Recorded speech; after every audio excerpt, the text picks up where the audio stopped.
Huh? I said, no, he's got my car. Don't see him next week. Yeah.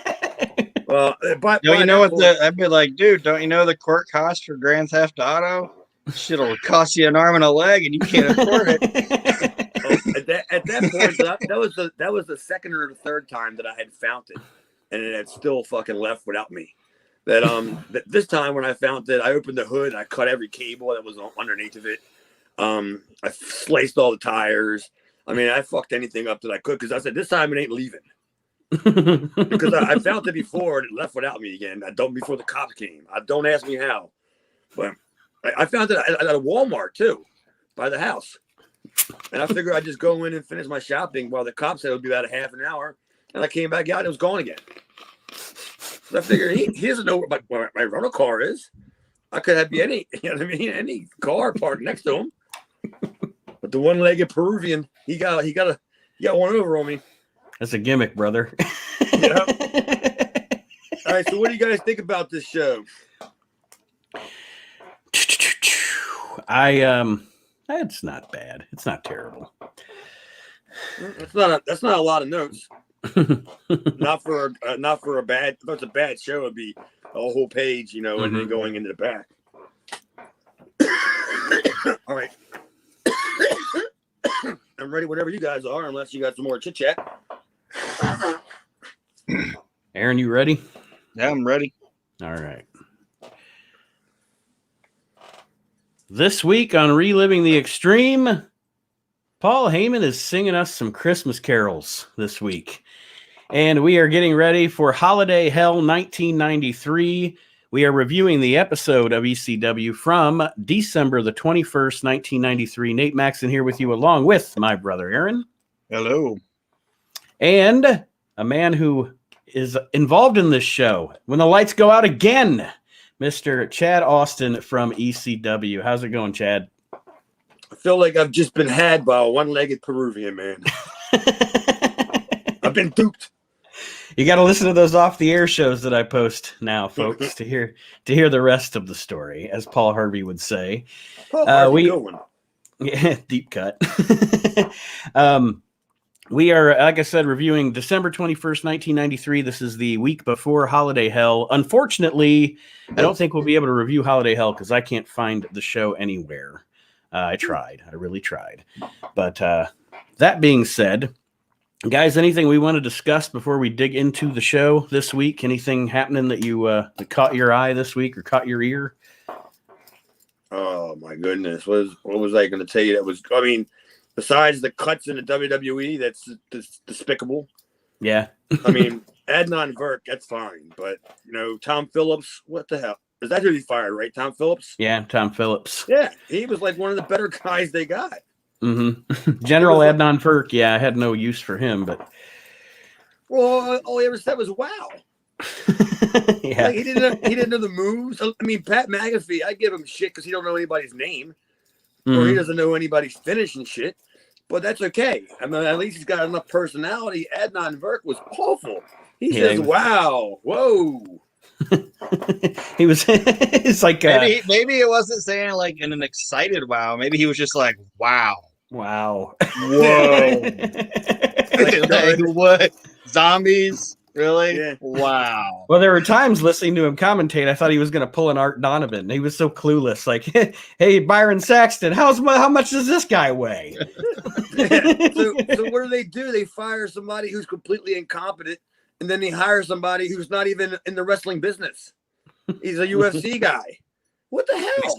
He said he hasn't watched since grade school. He had like a tweet up here saying that he had... His favorite wrestlers are Mr. Perfect and Bruce Brody. Yeah. He killed an 88. Like, whatever happened to Yokozuna? He'll be like, does anybody come from parts unknown anymore? Oh, Good shit. Lord. And one thing I wanted to bring up, what do I want to say? A story of two Ultimate Warriors this week, too. The A&E biography, which presented him as a misguided, misinterpreted hero.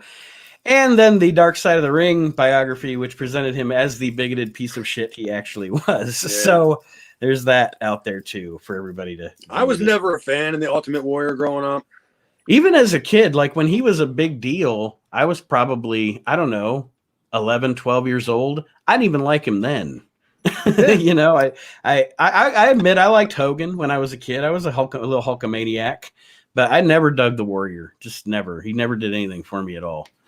I never liked Hogan either.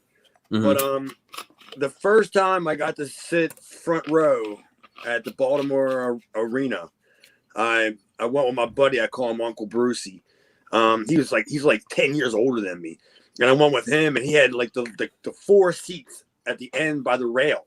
And I was sitting there, and then the next match was Hogan, and I was just like, I just don't like Hogan. He goes, you might not like him, but I bet you $100 when he comes out, you'll get what they call the Hogan chill.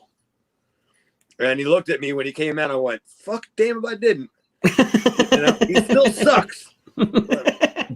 It's kind of exciting as hell to see him. I was, and not that I didn't like him because I did, but I always got that feeling anytime I ever saw Taker live too.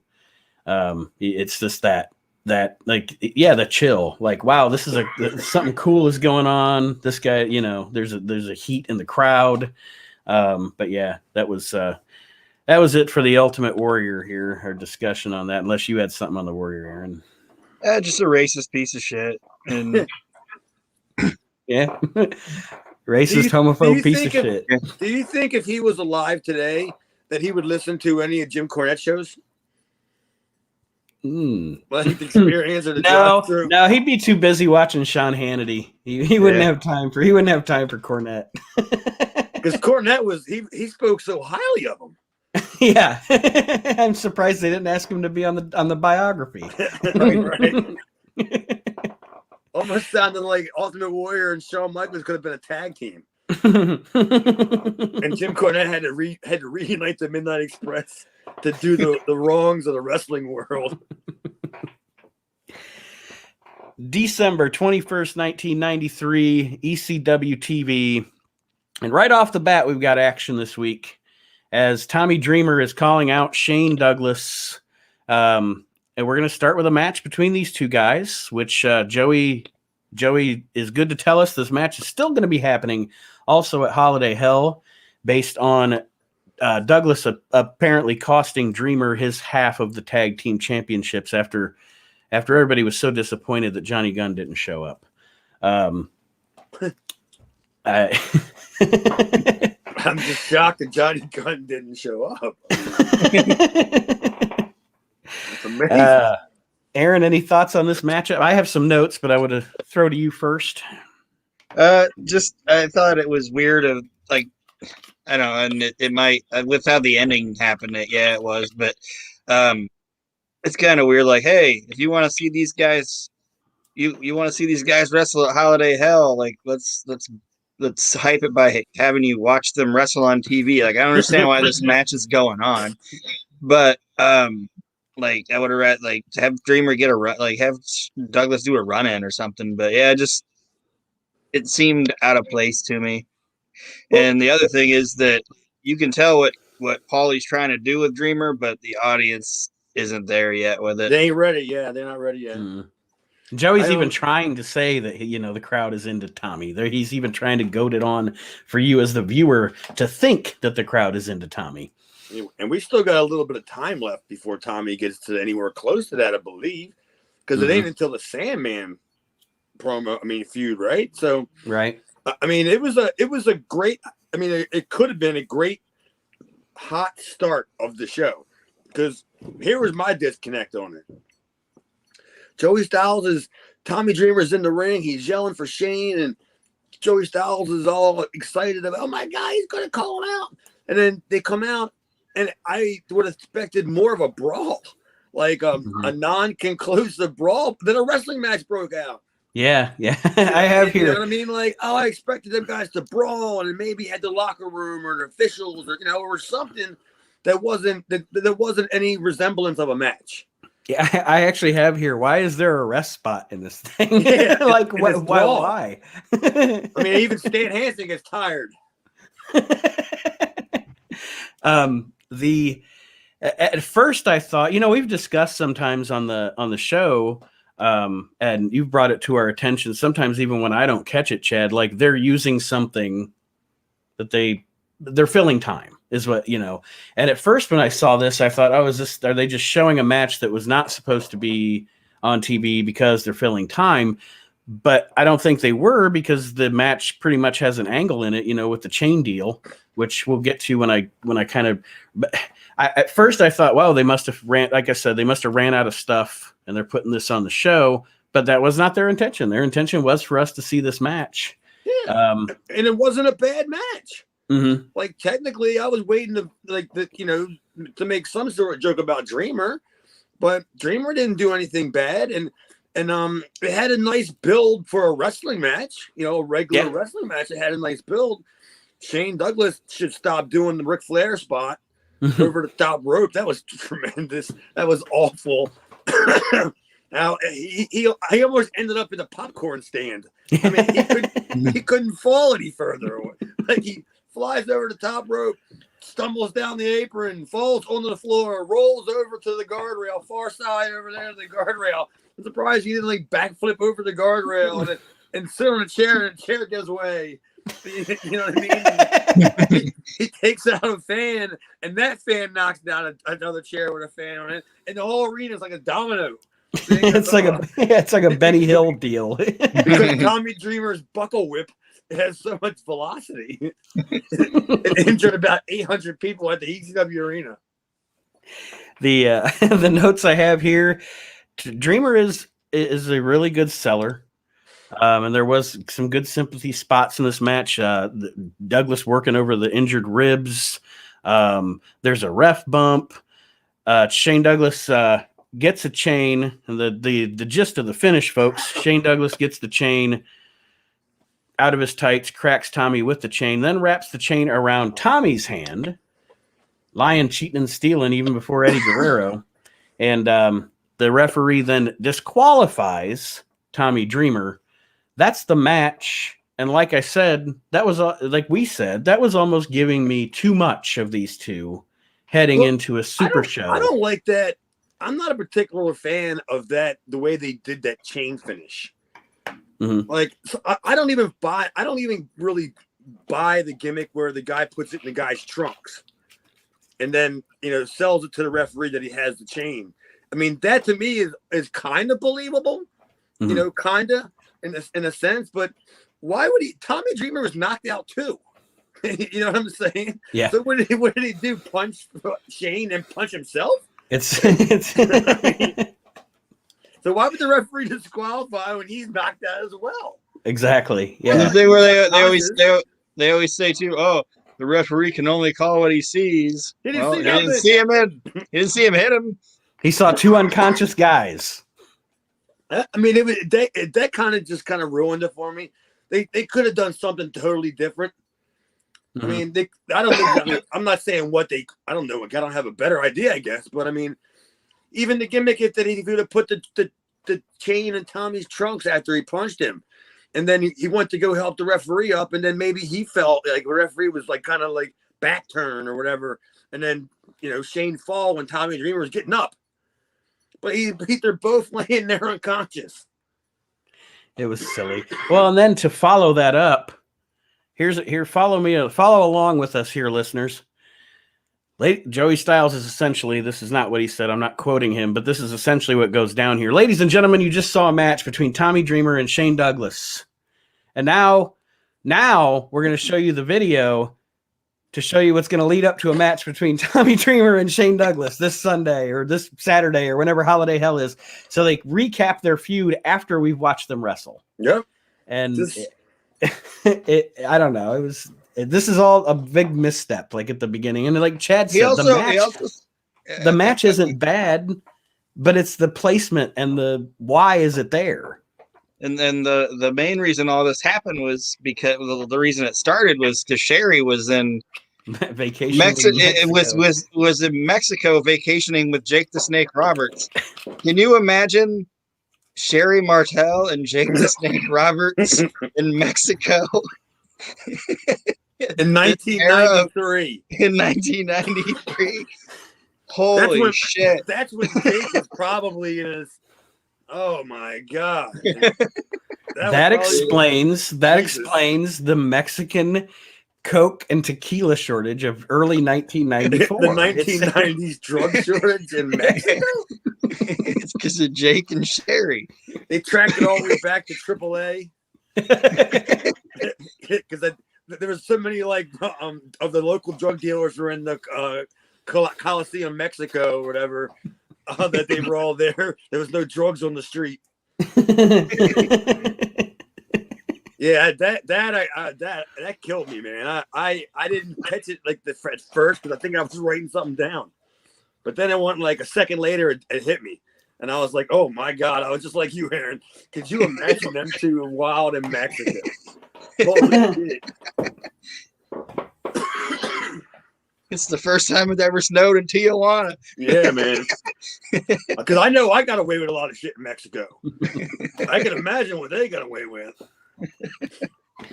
Hey.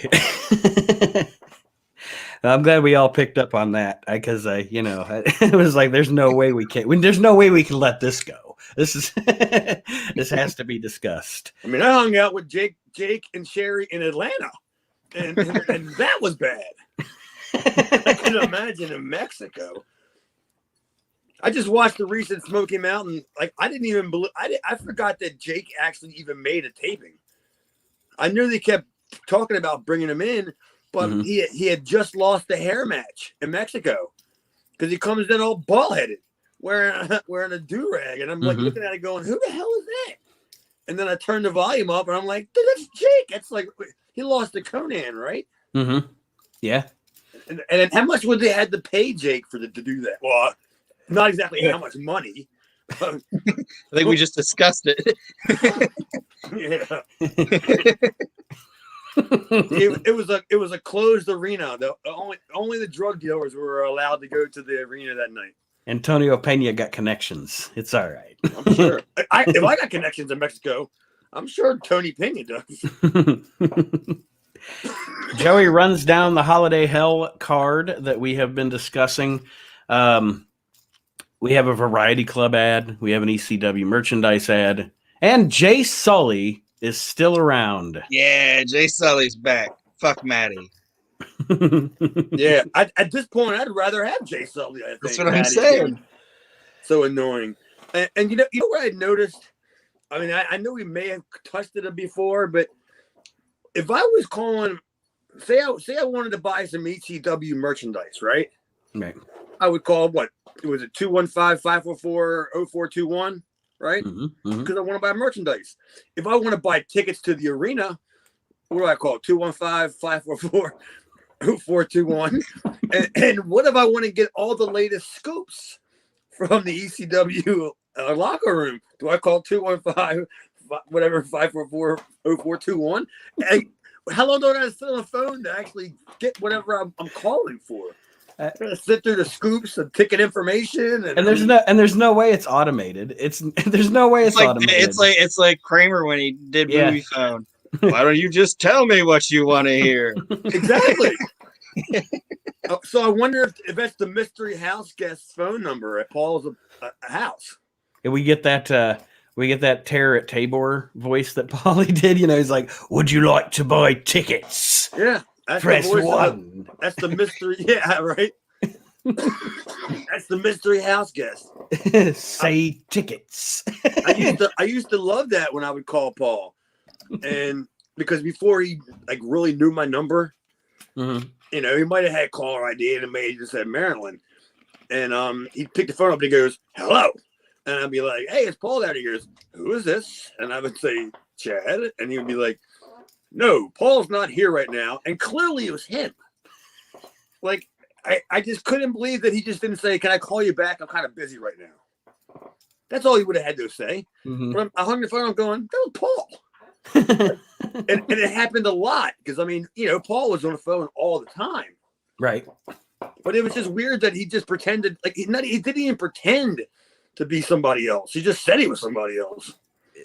His voice clear as day, huh? Didn't even No, try yeah. to mask it. No, he didn't, because he didn't know who was calling. He said, wait to find out who it was. And I always said, I get the mystery house guest. In his defense, one thing I will say is, as we listen to him do different voices on these shows, I don't think he could have hidden his voice anyway, so it wouldn't have mattered. That's how I knew it was him. Like, yeah, every time on one of these shows, he's doing some different voice, like an English accent or trying to sound menacing or whatever. It's clearly Paul Heyman. Like, there's no hiding that voice. Yeah, it was great to see Sully was still there. You should have let Chris Michaels move in. Master, Right? master of the imitations. Bleep, bleep, bleep. Paulie's not here right now. Leave a message. That's all, folks. He's a wascally wabbit, though. Well, we have Jay Sully here with Todd Gordon. Todd's going to make an announcement based on the lights out from last week's show, which Chad told us was not intentional, and I never knew that.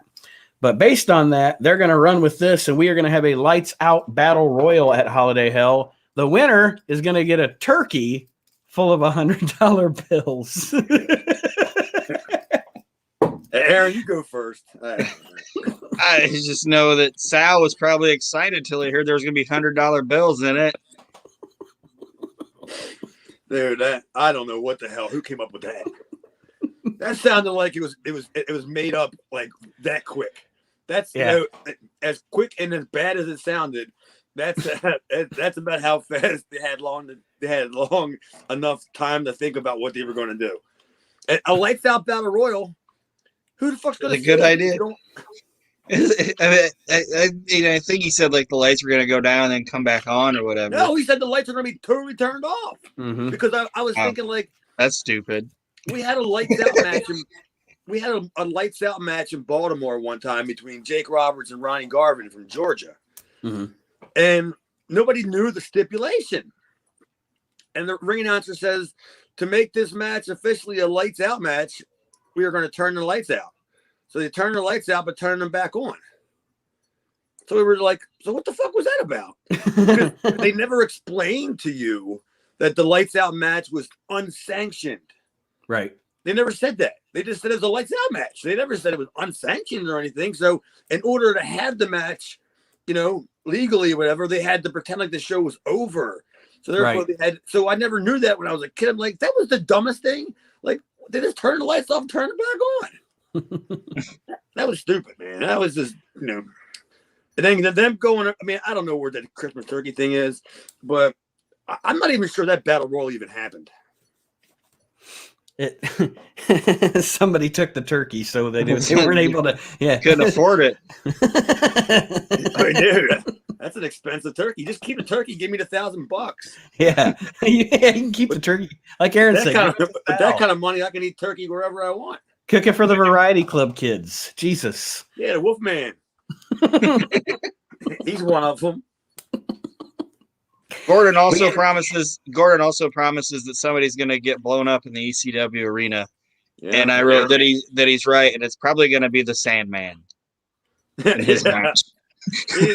He didn't explain what kind of blown up the guy was going to do, or Sal.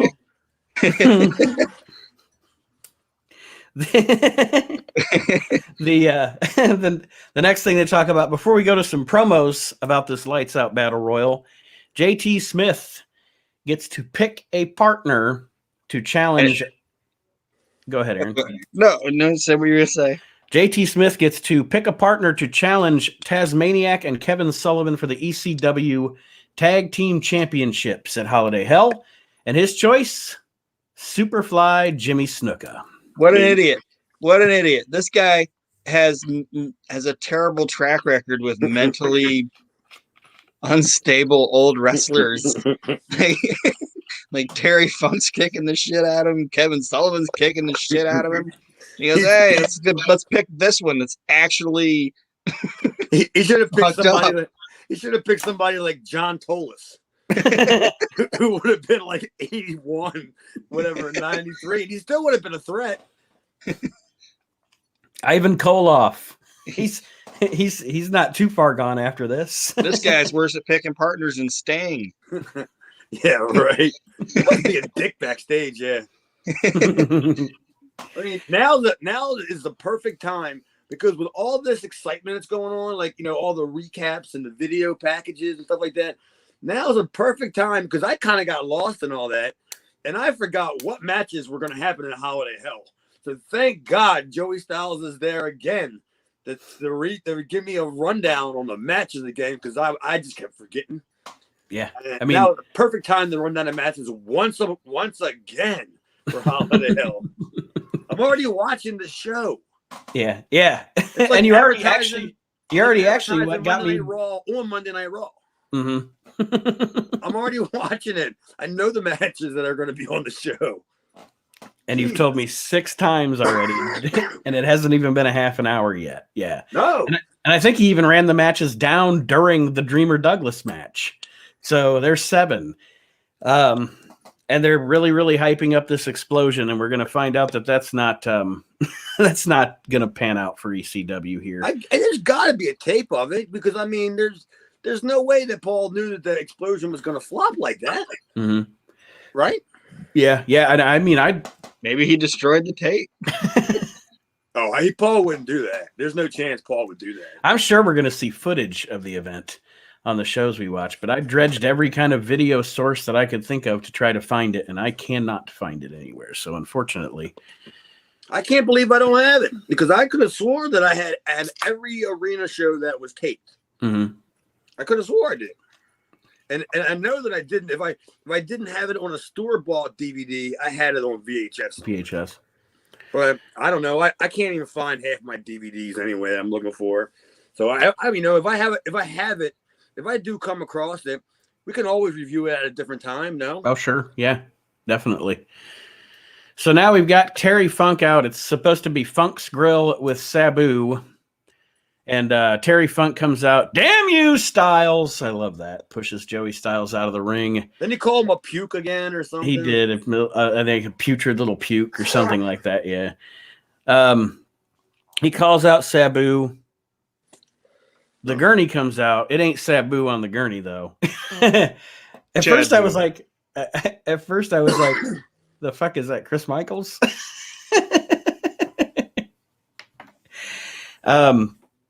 He's gone by now, so it would have had to have been me.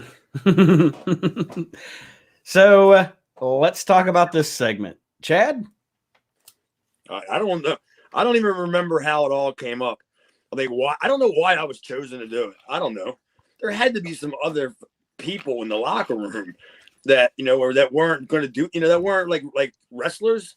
Mm-hmm. Because I mean, Joey, they kind of, I'm a job guy there, but people know who I am. And then when he set it all up, I don't know whose pants they were that I was wearing. They may have been Ian's, but they literally put red lipstick all over to make them look like scars. And when he did the whole gurney thing, I actually was chained to the gurney.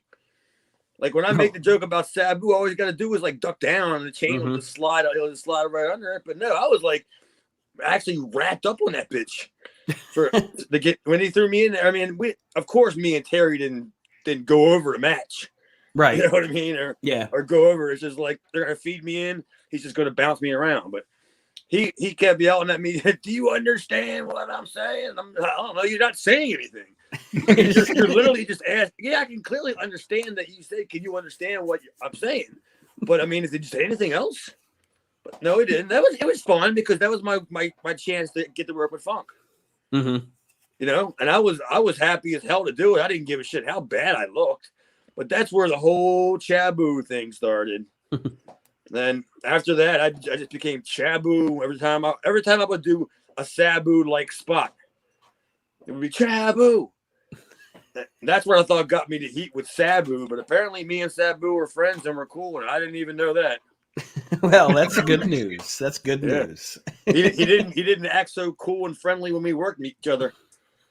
So I don't know. That show's not up yet. That's a weekend right there that I got. I got the shit beat out of me. But yeah, I don't know. It was fun, and I was just happy to get to work with Funk. And for all I know, Funk could have asked for me. or because Ian and Axel were his few good men. Right. So, yeah, I mean, well, that's what I was going to ask you was that because of that? Did you think that was why it probably had a you were lot put to in do that with spot?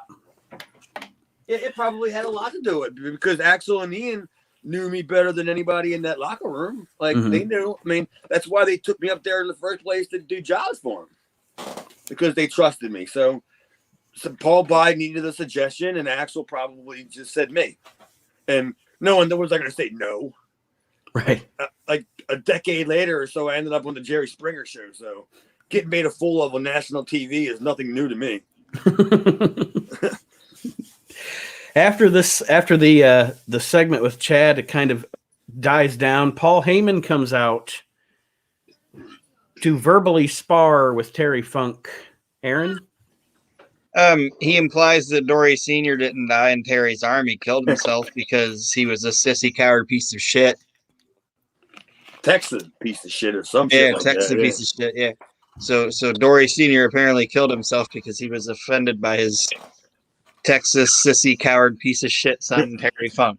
I wanted to see how far Terry Funk could make him take. What else he could make him take off? Yeah, take your jacket off. Take your shirt off. Pants like a man. Drop them panties too, like a man. What are you? They should have played like the music. Grab your ankles, like a man. They should have played that music like when you hear it like a strip club, like like Paul was doing it. Like Paul's up there just like I'm thinking like I wonder if Funk's fucking with him.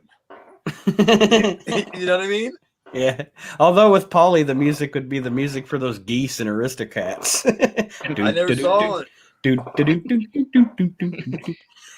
Or the penguin music. Anyway, Aaron, you were. I don't know. Like he said, I think he was just trying to see, like, hey, can I get this little fat fuck to take his shirt off in public? That's what he was trying to do. That's exactly what I was kind of hoping for. Mm-hmm. That's exactly it. Because Paul's started to do it. I'm sitting there thinking, there's no way Paul's taking off his shirt on television. I was just like, there's no way. I'll pop off the sofa because I was home by myself. I would literally stood up and popped if Paul would have started because he started to unbutton it, but he only got it halfway down before it didn't happen because I was like, please take off that fucking shirt. I was just I was thinking the same thing. Oh, he's gonna have the Tony Soprano style wife beater on tucked into his pants. Paulie got mid button and then realized that fucking Funk was ribbing him. Yeah. Like no. But overall, good heat between these two, building to the match with Sabu at Holiday Hell. I mean, how are you going to go wrong with Paul Heyman and Terry Funk? Let's be honest. Oh yeah, Paul Heyman, Terry Funk, the Rottens, Chad Austin. Yeah, I mean that segment is it's a blueprint for success. I can't believe I wasn't added to a three-way. I have a score to settle with Funk now for embarrassing me on TV, and sooner or later I'm going to have a score to settle with Sabu. So I mean, I should have been added to the main event of that show. And if you win, you get to keep the gurney. Yeah. Yeah, I get to use it that night when I'm tearing down the ring with Dudley. Here, you get to keep the gurney. That way, you make the hole in the parse easier. We got an ECW Academy ad. Same phone number. Yeah, same phone number. Are you calling for the Academy? Do you want to be? It's like, did you ever sit back and watch TV, wrestling on TV, and go, "I would love to be a wrestler"? Well, come here and have your dream shattered. Yeah, as they showed clips of JT Smith. Yeah. The ECW Wrestling Academy. It's not for anybody. Yeah, it's not for anyone. You could be like JT Smith, teaming with Jimmy Snuka at Holiday Hell. Let's run down that card again. Up next, we have Tasmaniac and Kevin Sullivan, the tag team champions, against Storm and Mike Norman. And was this guy's Mike? Was it Mike V or Mike B? Mike V. Mikey V, I believe. Okay. This is the guy when I asked Chad if he knew who the guy in the black singlet was last week in the Lights Out bra. This was the guy. I was like, Mikey oh, V. Mikey V. And I still don't know who he is. And dude, I don't remember him. It must have been a one and done for him because I remember storming Mike Norman because he was there. He was in a job locker room with us, you know, me and Devious Donnie. So he was used at least one or two other times on tapings. So, but I don't think Mikey V, maybe he just didn't have it. I don't know. Maybe he just didn't want to come back. He needed a last name. That's what he needed. Yeah, I mean, I got Bob Starr. Or maybe he was Mikey 5 and they just Mikey read 5. it wrong. Yeah, Nobody told Joey. I got Bob Ortiz was like, "There's not Gloria." It could have been so much different for Mikey. He's like, we're like the Vianos. I got Bob Starr. I got Bob Starr and Dwayne Gill. I got them both spots at a TV before because they needed people, and Paul had asked me, you know, who did I know anybody? And I know Dwayne doing jobs on WWF TV, and I know Bob working in Atlanta doing jobs. They got up there and they had a terrible experience because they got the fucking Harris brothers. I mean, Jesus God. And I saw Dwayne coming back a lot more than I saw Bob coming back. Mm-hmm. That is definitely not Bob's style. ECW is not for Bob. I was gonna say, did they come back after that and go, Jesus Christ, we owe you money? No. I mean, Dwayne just didn't come back because he didn't have to. Mm-hmm. He made way better money doing jobs for New York. And Bob, I just knew that wasn't for him, but I didn't know they were going to get the Harris brothers, man. I mean, I didn't book them for the show. I just booked them to be on the fucking show. Paul's the one that just abused them. It was brutal too. I remember it because I'm not even sure the match aired. I don't remember ever seeing. Did they wrestle as Bob Starr and Dwayne Gill, or were they under hoods or? Bob Starr, Dwayne Gill. Okay, see, yeah, I don't think I remember ever seeing that because I don't ever remember thinking I saw Dwayne Gill in ECW, so maybe it wasn't on tape. Yeah, it was brutal, man. Up next, I said, I got a question though. What the fuck was Kevin Sullivan doing when he had that Mike V dude or whatever tied up in the ropes, and then he was like running back, like flailing his body around? Did you guys notice that? No. He had like Mike V up in like the trio woe or whatever. And then when he kept running out and going, like he was just flailing his arms around in the middle of the ring, and then he'd run. He looked like a fucking idiot. Like the Bugsy McGraw thing? Kind of, but it's just like, I guess as the older I get, you know, like sometimes you're like, oh man, when I was a kid, I didn't I didn't appreciate that guy or whatever. Like the older I get, the least I like Kevin Sullivan. I don't know. And Joey Styles calls Taz a man thing.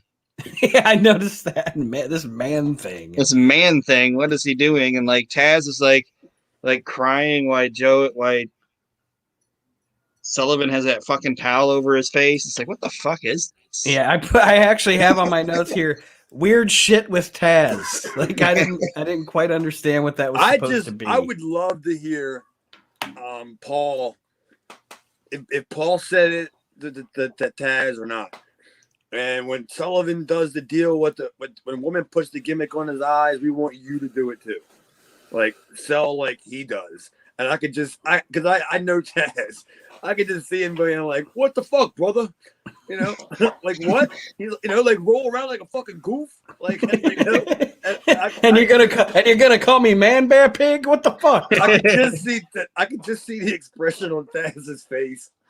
He's probably like, "What the fuck?" God damn it! That was a hell of a squash. It was. They beat the shit out of those guys, but then that shit at the end was really weird. I don't know. Like Aaron said, it was odd. Up next, they're talking about this battle royal, and we're gonna get promos from some of the participants. It's promos of everybody from the last Dick Caravan Carnival Stars. That's it's going to be in that battle royal because it was a who's who lived around the studio around the time when Paul was editing the show and he can come give them cut promos. Yeah, the Do-Rags and Doom are back together. Yes, Stetson and Hot Body. We get Jason, of course, asking us if we like his suit. Aaron's boy, the Rockin' Rebel. Yeah. I mean, we got, like I said, anybody that lives in a 20-mile radius of where they edit the TV show, Paul's they come to the studio quickly. Yeah.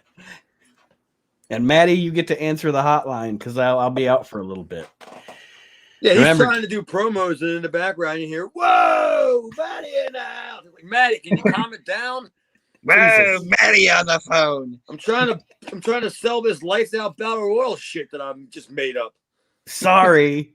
Not sorry. Not sorry. God, he's the worst. And I didn't like him. I didn't like him then. Like, you know, I mean, I know I didn't hate him. I didn't hate him worse than I do now. I just didn't like him, but now I'm just like, dude, I don't even know, this is not even like go away heat. Like, I think it's funny. This guy is so bad that we're piling onto him, and he wasn't even on the show. Yeah, like, he's like, fuck you, heat. Jesus, I hope you're not vaccinated. As a matter of fact, speaking of the vaccine, guys, I might be getting my first shot while we're doing the show. Oh yeah, we got a doctor coming to the house today. She should have already been here, but she's coming from like an hour away, and they would be here around 5-ish. But I said, well, what if she comes while I'm doing the show? She said, well, I'll just have her go upstairs and give you the shot while you're doing the show. Yeah. You're not gonna feel it anyway. It's actually pretty harmless. I've been drinking all day. It won't matter anyway. Let's see. Sullivan and Taz, or Tismaniac. Sorry, Aaron. Sullivan and Tismaniac get a promo here about the Battle Royal, as does Shane Douglas. And now we roll into another ECW merchandise advertisement. And then poor Joey. Hey, you know what? Speaking of the merchandise advertisement, it says right on the commercial, it makes a perfect Christmas gift. Right? Right. We're 1 week away from holiday hell. Do you think anybody's going to order anything from that same number because they're still on the phone waiting to hear the news, or they're hearing the news and they're trying to buy tickets?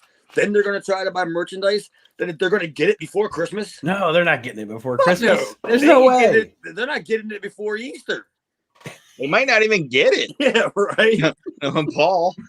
I'm surprised Paul is the only person that doesn't sell the customer to send cash. When buying send the $20 and we'll send you. We want cash, and then we'll send you the shirt or whatever. But then they got that. But I love the body count. I love the body count thing, man. That's if it wasn't for the fact that it was bad company, like I'll be like, this is awesome. Like, and then clips of the match, or clips of it, make it seem like way more exciting than it actually was. With the body count match? Like, no, I'm just like the feud in general, like just the clips, like of the video. Yeah. It was much like what we got from Shane and Dreamer. Like they had all this animosity, this pent up, frustration and all this everything, but yet somehow Pat Tanaka grabs the side headlock. Right. Yeah. Like, I mean, you might grab a headlock when you're in the middle of a fight, just like as a act of desperation or whatever. But I'm not gonna like give you a headlock takeover. You know what I mean? I mean, it became a wrestling match. They just didn't treat the angle. Yeah, like lay on the floor for a little bit and wrench it up. Yeah. Randy Orton. Yeah. But yeah, you're absolutely right. The video is badass, and it makes it look, again, much better than like this match has been built up around one match and one angle. Nothing else has happened between these two teams. Literally, nothing else has happened betwing these two teams. And we still don't know when that fucking angle happened. No, like the one where they jumped him walking back to the locker, whatever. Like, I don't remember. What the fuck? That was that even part of the angle? Or was it just something entirely different? They just decided to make it part of the angle. Right. And neither team's cut a promo in like, I mean, when did we see that Public Enemy Jailhouse promo? That was like 3 or 4 weeks ago. Like neither team's even cut a promo. Like for as far as we know, neither team even works for the company anymore. We're just hyping a match and nobody's here. Well, I mean, Bad Company and Paul Tanaka, they clearly weren't that vested into the product, or they would have taken the angle a little more seriously. And I don't even remember them ever being at tapings, though. I remember them being at the big show or whatever, or doing a couple of the bigger house shows, but I don't remember them doing a whole lot on television, like being at the TVs. Did a lot of their stuff air? I don't know if there was a lot of the stuff because, like I said, we haven't. I know they're working the injury angle with. Is it Diamond that's supposed to be hurt? Oh Lord, I don't know. I lost track. Yeah. One of them's supposed to have like the hurt knee or whatever, but I haven't seen the other guy. You know what I mean? Okay, I can relate to. Okay, if Paul Diamond's knee is hurt, he's convalescing or what have you, and he'll be at Holiday Hell. But you can't even give me Paul Tanaka cutting a shitty promo about his buddy Paul Diamond. Yeah, why couldn't Public Enemy beat him up? Right. Because why couldn't he at least cut a promo like in the ring or something? Cut a promo about him and then have Public Enemy beat him up, because Paul ain't anything. But they literally, like you said, they had one angle and one match already? Mm-hmm. And Bad Company already won. What's there to sell? This thing really is a bomb when you think about it. Now we have a holiday message from Paul E. Dangerously. And he sings his own version of Silent Night here. And I didn't know if Aaron, our transcriptionist, Oh, no, I didn't. There's no chance. There's no chance. I didn't transcribe. Well, I figured if you were transcribing Sal Balomo promos, you may have transcribed this thing. No, I didn't transcribe it. Essentially, Paulie sings his own version of Silent Night, alluding to Terry Funk's going to get killed at Holiday Hell. Anything on this, guys? I mean, it was interesting. It was weird. It was Paul, but it was an interesting way to do the promo. I guess it was something different. I wonder if Paul had when I always talk about the filling of the time, I wonder if Paul looked and realized how long that promo had to be. You know what I'm saying? Like before he cut it, he'd be like, okay, well, I need another maybe 2 minutes, and I'll just figure I'll just do this. Change the words to Silent Night or whatever. But yeah, it was. Bet he wish he still had Chris Michaels around to do a Dudley Do-Right or something. I think we're done with Chris Michaels, or I think he would have been on the gurney. All right. We can bring ECW to our community. Another ad. Sandman. We have. Go ahead. It's JT Smith teaming with the Variety Club. Yes, that's right. It's a 6-man tag team main event. It is the Sandman, JT Smith, Sal Balomos. I put down here, Sal has Bears again this week. And they are taking on Terry Funk and the Bad a couple Breed. of guys. A few good men. A few. Did you see the Sandman? Like, I think he goosed Bob Ortiz. Like when he walked past him, and then like he kind of like walked up behind him, and I think he may have grabbed his ass because like Sandman started walking away laughing, like he was like and I was like, he just goosed Bob Ortiz. He was complimenting him on his new tights because Sandman's the new outfit this week. I was expecting this to be a deuce. Oh, I was like, I can't wait for this. Because I know that it was going to be so awkward. Because that the Rottens were going to do all the work. Mm-hmm. You know what I mean? Because what was Terry Funk going to do? He wasn't going to go in there and get in there with any of them, at the time, ham bones. So, yeah, I was like, this should be something special. I was hoping maybe the feud of the century would have came out of it, and first time we get Terry Funk and Wild Man Sal in the ring together. That would be great.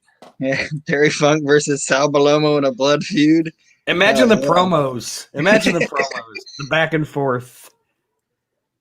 Oh, you Italian puke. Hey, what's the matter, you, Terry? I'm gonna make you bleed marinara. Yeah, I can see it now. Terry Funk, you don't like the kids. No, I don't like them kids. Oh my God! You're right. That's a dream That's a dream for you. Good Lord.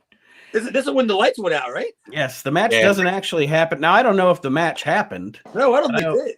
In the they did a purposely cut out the lights thing here to hype that battle royal for the turkey. Well, yeah, because I just didn't see like where they could have went with that anyway. Mm-hmm. Because I mean, who on the babyface side was basically expendable enough to lose to one of the Rottens? No, nothing against the Rottens, but you know what I mean, right? I mean, a couple of them guys, Sandman and JT and Belomo, they're a little more, I guess, over than the Rottens were. Well, it going into the show, the big show. They all have angles and matches coming up at the show. Sandman's got Mr. Hughes, JT's in the tag title match, and Sal and Rock and Rebel are still feuding in their chair feud. Yeah. I don't know if they advertised that for Holiday Hell or not. Yeah, I mean that was a perfect example of Paul.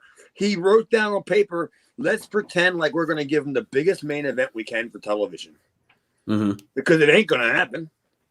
You know, because that lights. I mean, I was just telling my wife a little while ago, like it happened so perfect the first time that Paul had to just do it again.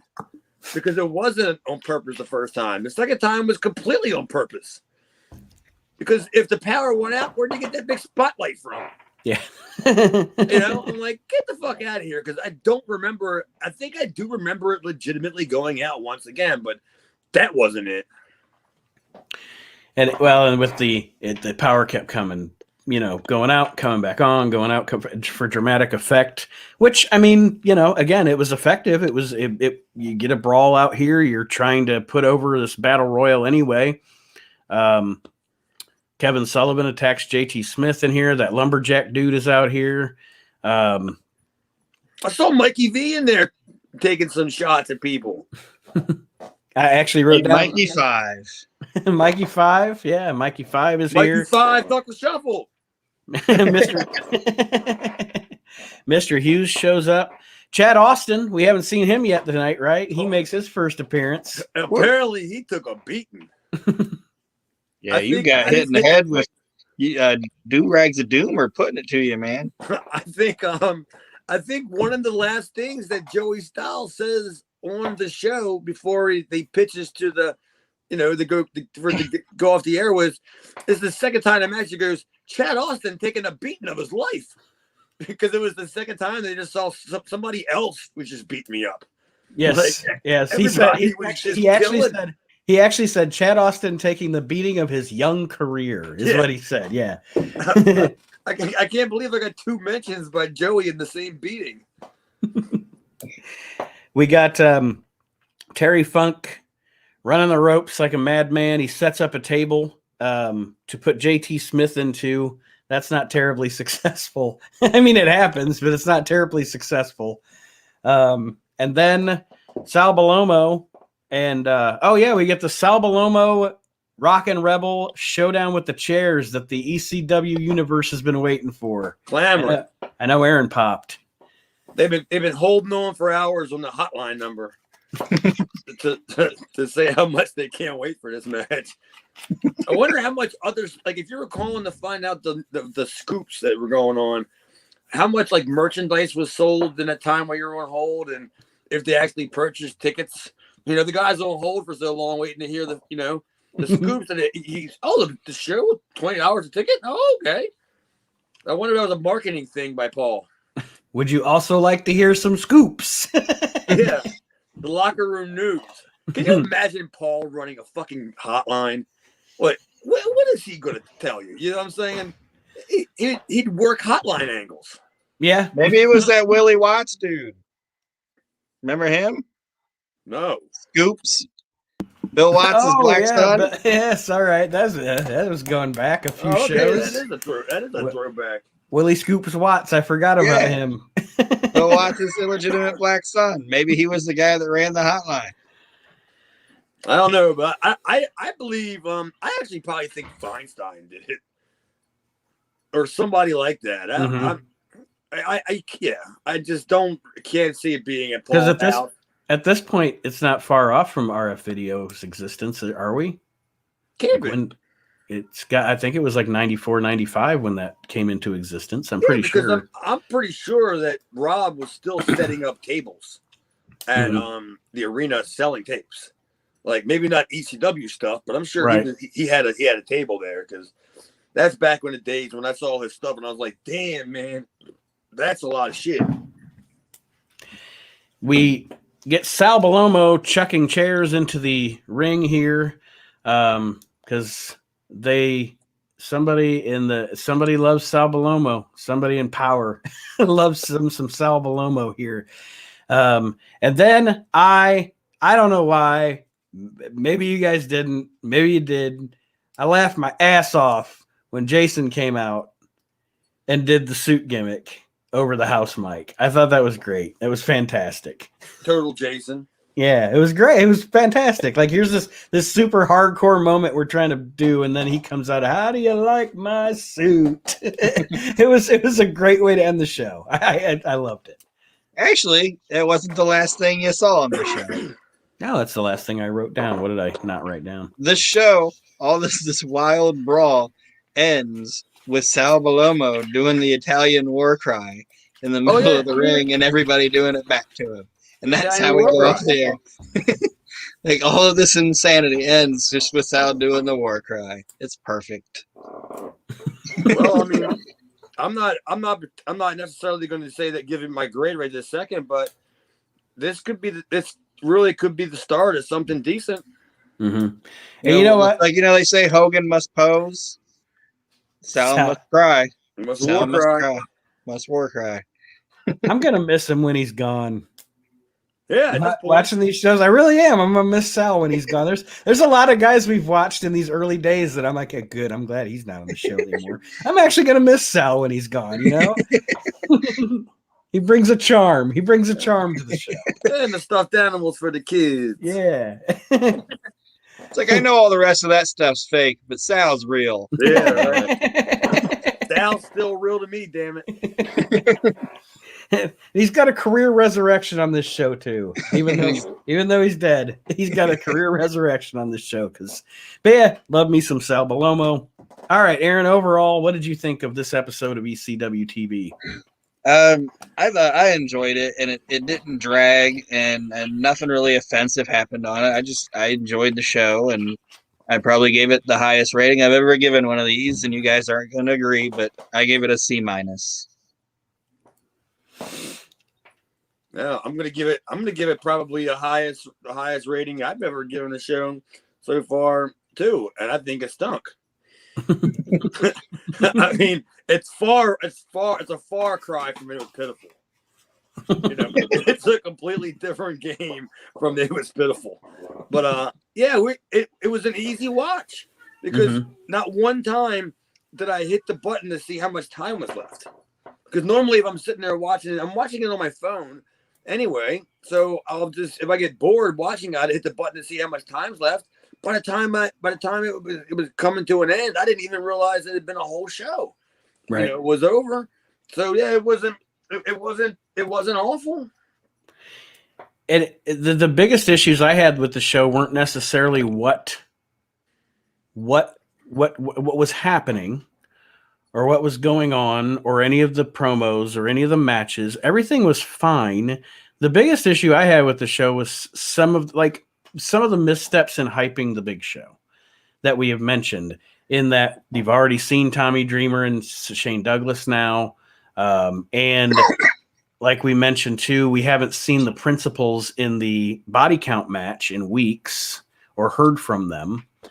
And there's just missteps in hyping the big show, but overall, the show is getting better and better as the weeks go on. Clearly. by leaps and bounds. Yeah, by leaps and bounds. Clearly, yeah. I mean, it's far from what ECW is going to become in its glory days, but yeah, it's taking steps in the right direction. We are far past Cabrini. It is in our tail lights. We're never going to see him again. Right. Sorry, Cabrini. But yeah, overall, like I said, like Chad said, it's a good watch. It didn't drag. And overall, I dug the show. Like I said, you can see growing pains.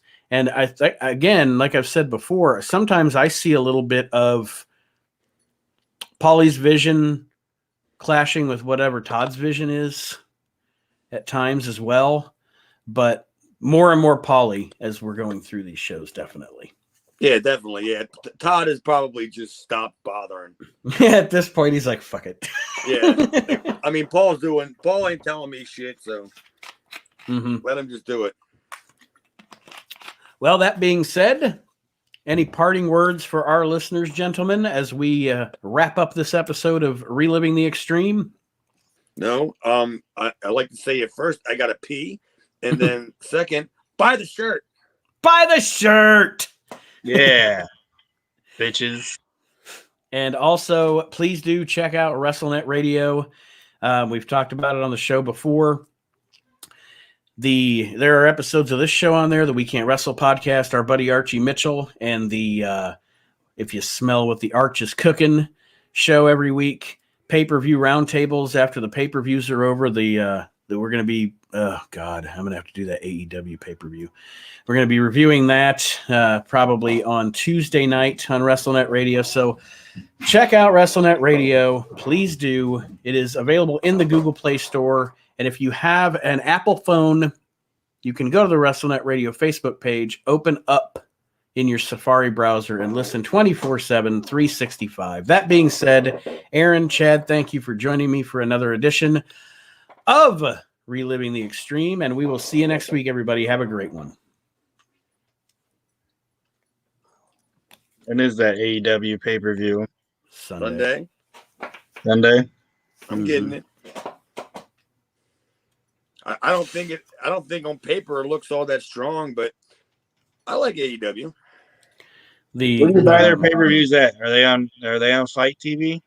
Well, you can still buy it traditionally through your cable provider, and if you have like a streaming device, it's going to be on BN Sport, and I'm sure you Fight TV probably too. BN Sports, that's the site that MLW's on it, or was on. Yeah, I think so. Yeah, I mean, I just ordered it to my pay-per-view on my cable provider. That way, I can keep it on my DVR. It doesn't go away after 24 hours, like if you buy it somewhere else. I might buy it just to be able to contribute to that thing Tuesday. I'll send you the bill. I can deduct it, maybe. I don't know. Whatever. I do have an LLC on this thing. All right. I was hoping that Jeff would send me a backdoor, like link to it. But I think he offered to, and I said no, don't. It's no big deal. I'll I don't want to steal it. You know what I mean? Yeah. If I'm getting it, I want it to count to like going towards a sell, not like who else do you know that you're giving the back door to? Right. I mean, knowing Jeff, it's anybody that's of any importance. I think I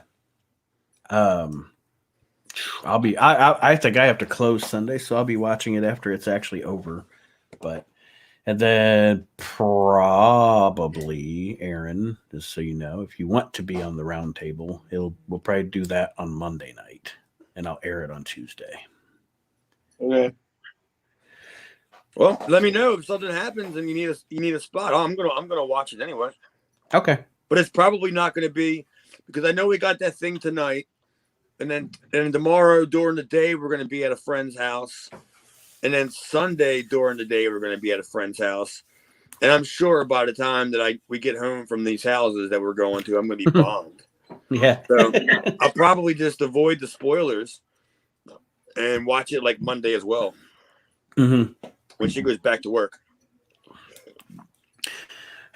Well, I hope you have fun tonight. A buddy of mine is a drummer, and he said that they've been doing back to doing shows here for probably a month to 6 weeks, and he said crowds are fucking nuts right now because people are so happy to be back to being able to, you know what I mean? Like, yep, this is the first show that this bar's having.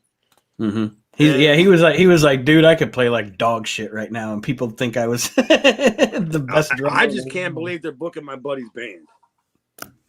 I mean, my buddy has like 30 different bands, and he found one that he's sticking with, and the name of the band is like Good Men Doing Nothing. I don't know. But I was just like, do I have to go? And Jess is like, you know, he was your best man, you know, whatever. I'm just like, that doesn't mean anything. It doesn't mean I have to like him. Because every time he tries to call me, I always go like, oh shit, what does he want? Because I'm sure it's some cockamamie idea that he comes up with that never happens. He always has some different. He tried to call me up one day with an invention that it was like a safety, you know, that gimmick where you fall and you can't get up. Mm-hmm. Yeah, life alert. Yeah, it was like that.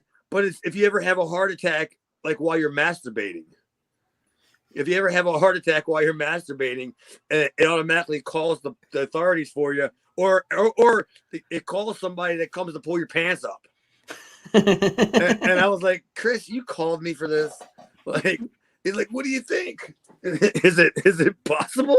I was like, oh, because I got to rush over somebody across the street just had a heart attack from jerking off, and I'm his life alert partner that I got to run over and yank his pants up. Yeah. Like, it's ideas like that he'll just call me out of the blue. Have an app on your phone like you're an Uber driver. Bloom bloom. You gotta go see Bill. Yeah, he's an idiot on a different fucking level. And Jess likes him. So I just tolerate him. Well, Christoph. Well, anyway, Jess is giving me a grin like it's time to leave. Time to go. Y'all have fun. She said, wrap it up. Have a good one. Show business. Have a good night, gents. All right, guys. Yeah. We got drinking to do. All right. See you. Have a good one, guys. You too. Bye. Hey.